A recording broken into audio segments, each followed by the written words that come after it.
दिखाई दे रही ये तस्वीरें फरीदाबाद की हैं, जहां शिक्षा विभाग के आदेशों की सरेआम धज्जियां उड़ाई जा रही हैं। शिक्षा विभाग के आदेशों के मुताबिक कोई भी निजी स्कूल अपने स्कूल प्रांगण से किताबें, कॉपियां, स्कूल ड्रेस नहीं बेच सकता, लेकिन कुंदन ग्लोबल स्कूल नाम के निजी स्कूल में सरेआम इन नियमों का उल्लंघन किया जा रहा है।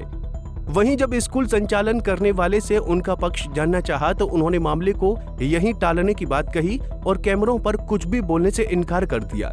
वहीं दूसरी ओर सारा इंटरनेशनल स्कूल नाम का निजी स्कूल भी बिना मान्यता के ही स्कूल संचालित कर रहा है, बल्कि बच्चों के दाखिले भी कर रहा है। इसके साथ ही स्कूल में ही एक कमरे में किताबें और कॉपियों का ढेर भी लगा हुआ था। स्कूल संचालक के बिना मान्यता के चलाने की बात भी की गई तो उन्होंने कहा कि पिछले 1 साल से स्कूल को चला रहे हैं, कोई गुनाह नहीं कर रहे, बल्कि बच्चों को पढ़ाने का काम कर रहे हैं। इस साल 1 तारीख से दाखिले शुरू होंगे। 150 बच्चे अभी स्कूल में हैं। मान्यता के लिए फाइल जमा की जा चुकी है, जल्द ही मिल जाएंगी। सर, मैंने मान्यता अप्लाई की हुई है और कुछ ही समय में मेरे को मान्यता मिल जाएगी। मैं एक पढ़ा लिखा नागरिक होने के अनुसार मैं समझता हूँ कि मैं कोई लीगल या इलीगल काम नहीं कर रहा। मैं बच्चों को पढ़ा ही रहा हूँ यहाँ पर। हाँ जी। इसके अलावा बात करें कि आप जो है जैसे सरकारी जो गाइडलाइंस है कि आप किताबें या कॉपी वगैरह नहीं बेच सकते हैं और मतलब एक तरीके की दुकान नहीं चलाते। सर, मेरे पास कोई इतना कॉपियों का उसका स्टॉक नहीं है। ये 10-20 कॉपियाँ हैं। ये बच्चों की यूनिट टेस्ट वगैरह होते हैं उसमें दी जाती है। ये वो कॉपियाँ हैं। मान्यता की अगर बात करें तो मान्यता के अंदर जब मान्यता मिलती है तो उसमें काफ़ी गाइडलाइंस होती हैं। तो क्या क्या गाइडलाइंस होती हैं आप कह रहे हैं? गाइडलाइन में मैंने फ़ाइल पूरी जमा कर दी है। फायर एनओसी, पानी का हाइजीनिक का और अपनी लीज डीड, इस जो जगह मैंने लीज पे ली हुई है इसकी लीज डीड वगैरह सभी डॉक्यूमेंट वहाँ जमा कर दी है। पिछले 1 साल से आप चला रहे हैं तो फायर एनओसी वगैरह है जो भी है, अगर उसके बच्चों का तो खतरा ही एक तरीके से हम मानेंगे ना। सर, ऐसा मेरा स्कूल खुले में है, ऐसा कोई लगता नहीं है कि खतरा हो सकता है। नहीं, आप ये कह रहे थे कि मैं पढ़ा लिखा नागरिक हूँ, मैं अनलीगल काम नहीं कर रहा, लेकिन आपके शिक्षा अधिकारी से अनलीगल बता रहे हैं। दूसरी बात, आप कह रहे हैं कि मैंने अभी अप्लाई किया है, तो क्या कोई डॉक्टर बनने से पहले प्रैक्टिस कर सकता है? नहीं कर सकता। फिर आप कैसे कर रहे हैं? आपको परमिशन नहीं मिलती, क्यों चला स्कूल? दूसरा सबसे बड़ी बात होगी, जो शिक्षा अधिकारी हैं, जिला शिक्षा अधिकारी, उनके मुताबिक किसी भी गैर मान्यता प्राप्त स्कूल में एडमिशन ना तो स्कूल वाला ले और ना ही अभिभावक दें उसमें। क्या कहना चाहेंगे? अभी तक सर इस सेशन में मेरे पास कोई एडमिशन नहीं हुआ है।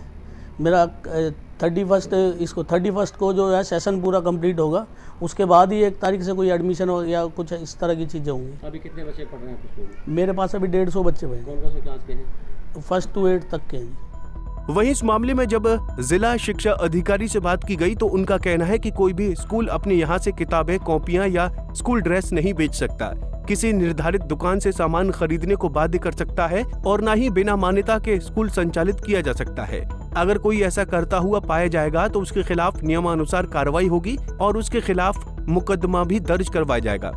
सरकारी स्कूलों में दाखिले को ज्यादा बढ़ाने के लिए 23 मार्च से 30 अप्रैल तक जिला स्तर पर प्रवेश उत्सव मनाया जा रहा है, ताकि ज्यादा से ज्यादा बच्चों का दाखिला हो सके। नया सेशन पढ़ाई का सभी स्कूलों का स्टार्ट होने वाला है। क्या नई गाइडलाइंस आई है सरकार की तरफ से, और जो स्कूलों के अंदर कॉपी किताब बेचते हैं और जो ड्रेस वगैरह बेचते हैं उनके लिए क्या कहना चाहेंगे सर? नए सेशन, जैसा कि आपको पता है, 1 अप्रैल से हमारा 25-26 का सेशन शुरू होने जा रहा है और आप पत्रकारों के माध्यम से हमें कई बार सूचनाएं मिलती हैं कि प्राइवेट स्कूलों में या तो किसी स्पेसिफिक बुक शॉप के लिए बुक परचेज करने के लिए वो पेरेंट्स को इंसिस्ट करते हैं, उन पे दबाव डालते हैं कि वहीं पे मिलेगी, या फिर ये सुनने में आता है कि वो अपने स्कूल में ही दे रहे हैं।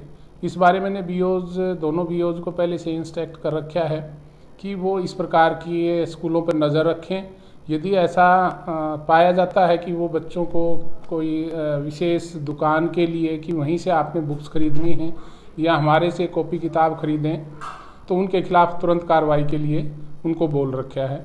और सभी सीआरसी को उन्होंने भी मेरे को बताया कि सभी सीआरसी को हमने कहा है कि वो विजिट करते रहें एडमिशन के टाइम, और कोई भी कंप्लेंट मिलती है तो उस पर तुरंत कार्रवाई करें। सर, इस तरीके की अगर रिपोर्ट्स मिलती हैं या खबरें मिलती हैं आपको, तो सर इसके अंदर जो सजा का या जो कानूनी प्रावधान है वो क्या है? सर, इसमें जो प्राइवेट स्कूल हमारे से रिकॉग्निशन लेता है, हम मान्यता देते हैं, तो वहाँ कुछ शर्तों के साथ दी जाती है कि सरकार ने जो हिदायत दी जाएंगी, जो इंस्ट्रक्शन होंगी, जो भी पॉलिसी है सरकार की, उसको इम्प्लीमेंट करना मैंडेटरी है। यदि वो उनको फॉलो नहीं करता तो उनके ऊपर पनिशमेंट के तौर पे फाइन किया जा सकता है, या लास्ट उसकी जो रिकॉग्निशन है वो विड्रा तक। बता दें कि फरीदाबाद के शिक्षा अधिकारी ने ऐसे स्कूलों के खिलाफ कार्रवाई की बात कही है। अब देखना ये होगा कि इन स्कूलों पर कार्रवाई कब होगी। हमसे जुड़े रहने के लिए हमारे YouTube चैनल को सब्सक्राइब करें और नई वीडियो की नोटिफिकेशन के लिए बेल आइकॉन को दबाएं। अगर आप ये वीडियो Facebook पर देख रहे हैं तो लाइक जरूर करें और ज्यादा से ज्यादा शेयर करें। धन्यवाद।